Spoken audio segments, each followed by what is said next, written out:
الحمد لله وكفى والصلاة والسلام على سيد الرسل وخاتم الأنبياء أما بعد فأعوذ بالله من الشيطان الرجيم بسم الله الرحمن الرحيم قال الله تعالى في القرآن المجيد والفرقان الحميد إنا أعطيناك الكوثر فصل لربك وانحر.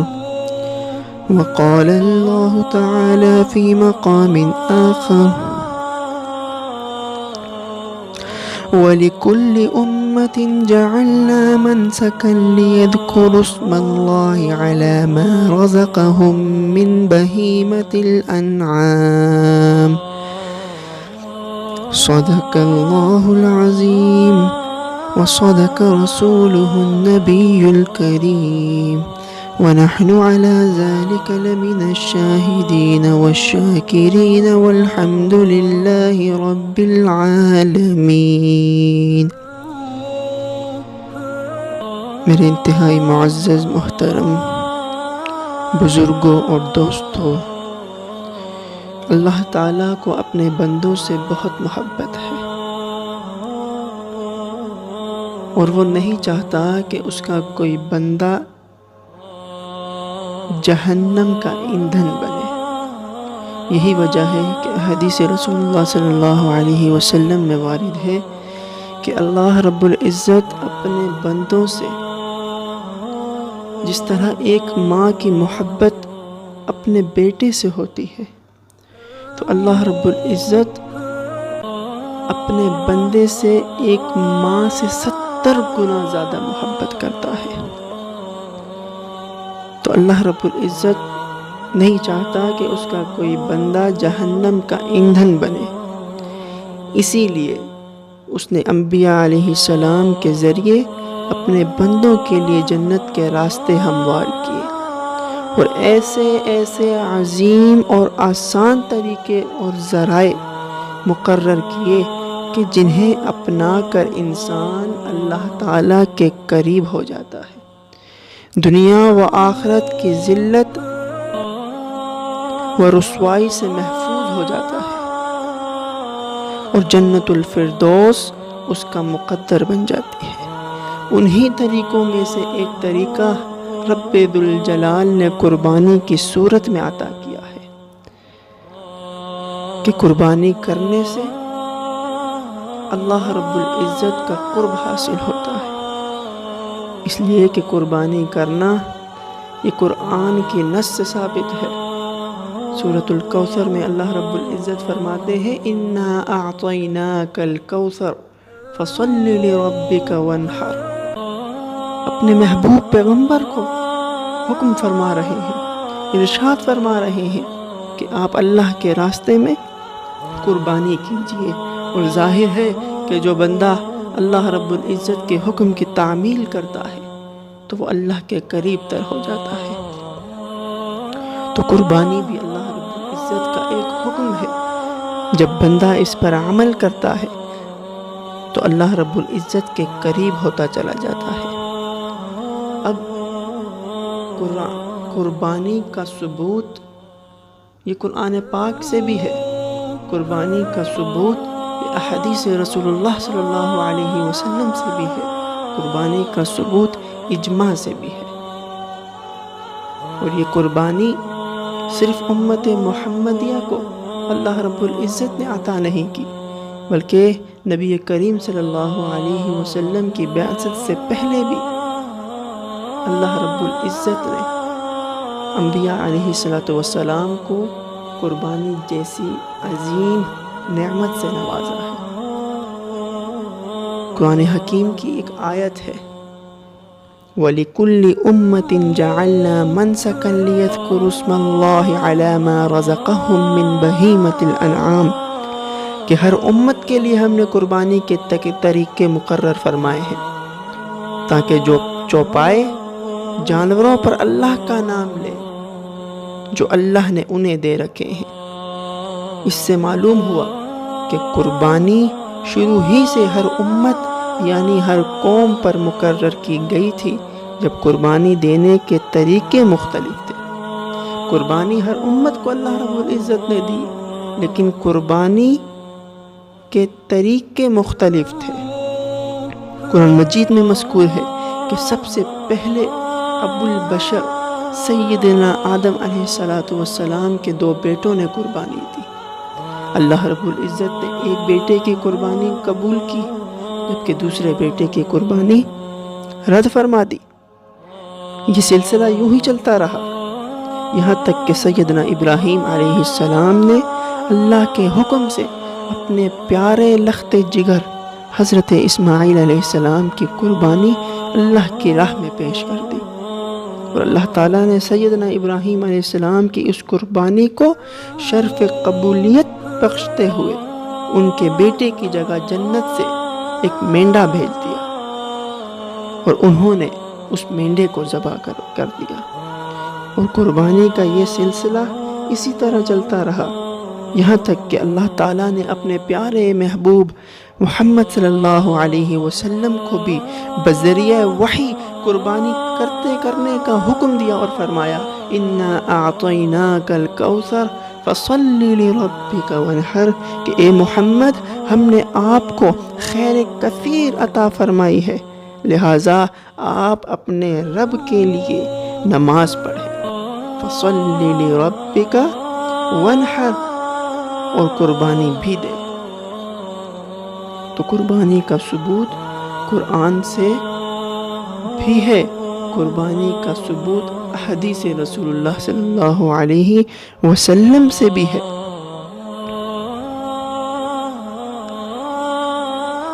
اب قربانی کی فضیلت کیا ہے؟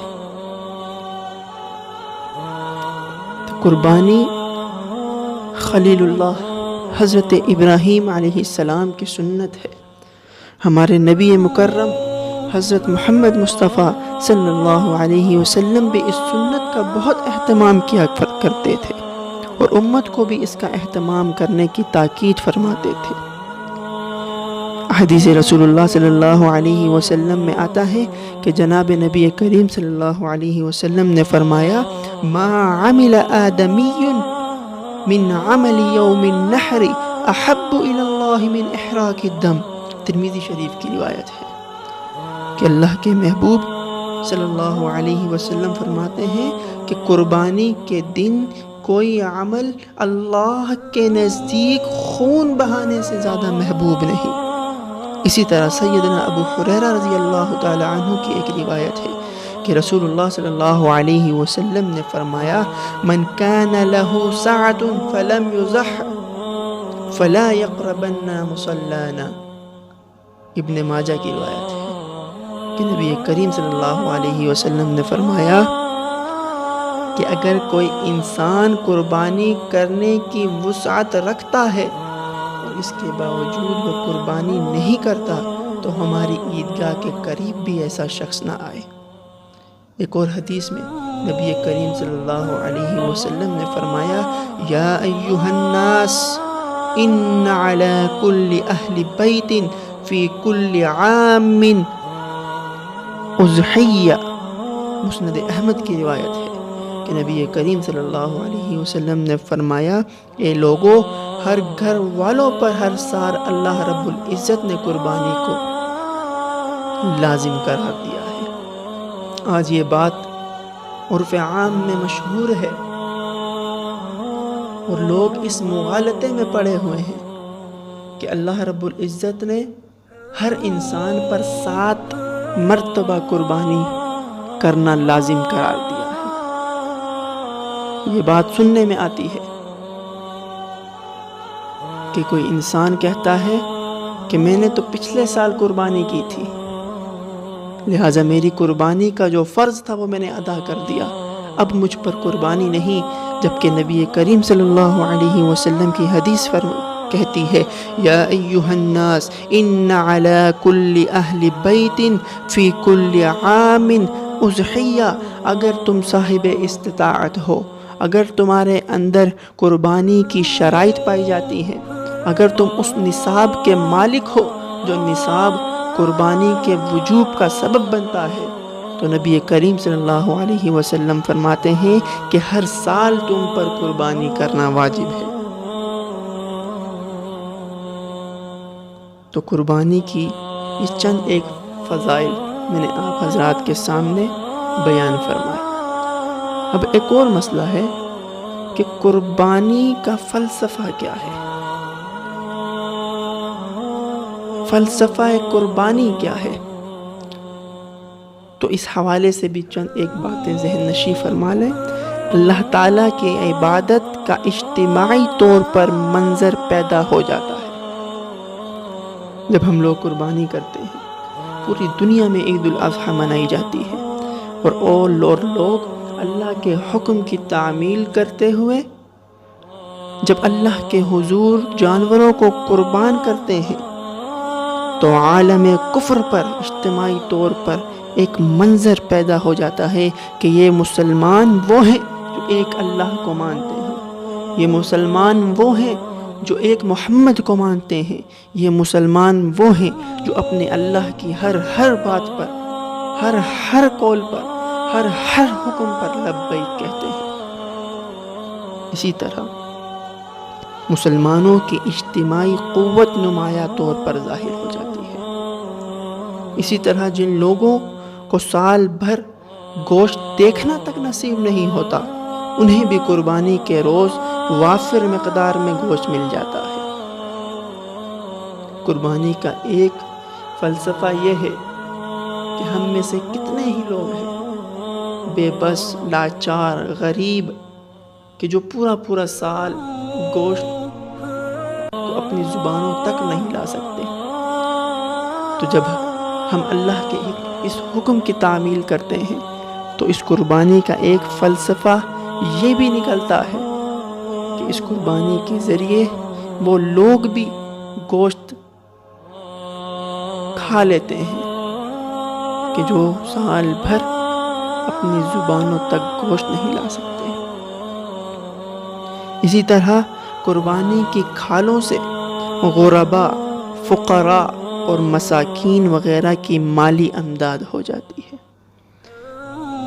یہاں یہ ایک مسئلہ بھی ذہن نشی فرما لیں کہ جب کوئی انسان ایک جانور قربانی کے لیے خریدتا ہے، مثال کے طور پر اگر کسی انسان نے ایک بکرا لیا تو اب اس نے وہ پورا بکرا اللہ کے حضور قربانی کی نیت سے خریدا ہے، تو جب وہ اس بکرے کو اللہ کے نام پر ذبح کرے گا، اس کے بعد جو اس بکرے کی رسی ہے اسے بھی صدقہ کر دے، اور جو اس بکرے کی کھال ہے اس کا صدقہ کرنا بھی ضروری ہے،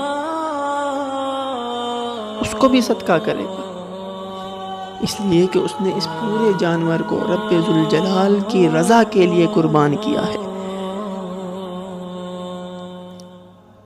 اب ایک اور سوال یہ ہوتا ہے کہ قربانی کرنے سے اللہ کو کیا مطلوب ہے؟ قربانی سے اللہ تعالیٰ کو کیا حاصل ہوتا ہے؟ اللہ نے ہمیں حکم دیا قربانی کرو، ہم قربانی کرتے ہیں، اللہ رب العزت کا اس میں کیا فائدہ ہے؟ اگر دیکھا جائے تو قربانی کے جانور کا گوشت ہمارے کام آتا ہے، اس کی کھال اور بالوں وغیرہ سے بھی ہم فائدہ اٹھاتے ہیں۔ پھر اللہ تعالیٰ کو قربانی سے کیا مطلوب ہے؟ وہ اس سے کیا چاہتا ہے؟ اس نے یہ حکم ہمیں کیوں دیا ہے؟ تو جب یہ سوال ذہن میں آتا ہے تو وہیں دوسری طرف رب ذوالجلال کی ایک آیت بھی ذہن میں آتی ہے۔ سورۃ الحج میں اللہ رب العزت فرماتے ہیں لَن يَنَالَ اللَّهَ لُحُومُهَا وَلَا دِمَاؤُهَا وَلَكِنْ يَنَالُهُ التَّقْوَى مِنْكُمْ کہ اللہ کو تمہاری قربانیوں کا گوشت وہ خون نہیں پہنچتا بلکہ اس کے پاس تو تقوی پہنچتا ہے۔ اللہ کو تمہاری قربانی سے غرض نہیں ہے، تمہارے گوشت سے غرض نہیں ہے، اور یہ جو خون بہتا ہے اس سے غرض نہیں ہے، اللہ نے یہ حکم اس لیے دیا ہے کہ وہ تمہارے دلوں کے تقوی کو جان سکے۔ باوجود اس کے اللہ رب العزت عالم الغیب ہے، لیکن قربانی سے مقصد یہ ہے کہ لن ینال اللہ لحومها ولا دماؤها ولكن يناله التقوى منکم، کہ اللہ کے ہاں صرف تمہارا تقوی پہنچتا ہے کہ تم نے قربانی یہ اللہ کی خوشنودی کے لیے دی ہے، یا اللہ کے حکم کی تعمیل کرتے ہوئے دی ہے، یا لوگوں کو دکھلانے کے لیے دی ہے، یا اپنا نام زمانے میں، محلے میں، سوسائٹی میں بڑھانے کے لیے قربانی دی ہے۔ معلوم ہوا کہ اللہ تعالیٰ کو تو صرف اور صرف اخلاص اور تقوی مطلوب ہے، اس لیے ضروری ہے کہ قربانی جیسے عظیم عمل میں ہر قسم کے دکھلاوے سے بچنا چاہیے، اور صرف رضا الہی کے لیے قربانی ہونی چاہیے، کیونکہ وہ تو سینوں کی بھیدوں کو بھی جاننے والا ہے۔ اللہ رب العزت علیم بذات الصدور ہے، وہ تمہارے دلوں کے رازوں کو جانتا ہے۔ اللہ تعالی ہمیں صحیح طور پر قربانی کرنے کی توفیق عطا فرمائے۔ وآخر دعوانا ان الحمد للہ رب العالمین۔